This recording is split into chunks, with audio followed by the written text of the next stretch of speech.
आज महात्मा गांधी जयंती आणि लाल बहादूर शास्त्री जयंती यांच्या निमित्ताने देशाचे पंतप्रधान नरेंद्र मोदीजी यांनी भडगावकरांना एक गोड अशी भेट दिलेली आहे।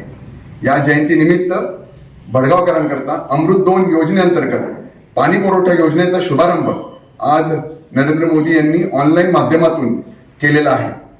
भडगावकरांनो, 133 कोटीची असलेली ही योजना, या योजनेमध्ये गिरणा नदीवर एक केटीवर बांधला जाणार आहे, जे वितरित केलेलं जाणारं पाणी आहे या निमित्ताने ह्या बंधाऱ्यामार्फत अडवलं जाणार आहे आणि एक 5 पाण्याच्या टाक्या आणि संपूर्ण शहरामध्ये साधारण 125 किलोमीटरचं जाळं, पाईपलाईनचं जाळं या निमित्ताने उभं राहणार आहे आणि प्रत्येक घराला या योजनेअंतर्गत शुद्ध असं पिण्याचं पाणी हे आपल्याला मिळणार आहे आणि साधारण 2 वर्षामध्ये ही योजना ही पूर्णत्वास येणार आहे।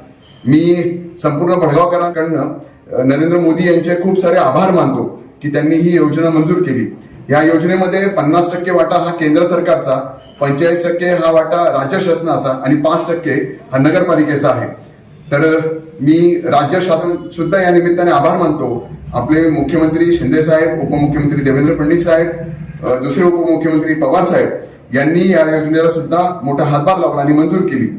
तर मी पुन्हा एकदा भडगावकरांच्या मार्फत नरेंद्र मोदी आणि राज्य यांचे सगळ्यांचे आभार मानतो आणि जेणेकरून येणाऱ्या 2 वर्षामध्ये लवकरच भडगावकरांची ही तहान मिटवली जाणार आहे, भागवली जाणार आहे। धन्यवाद।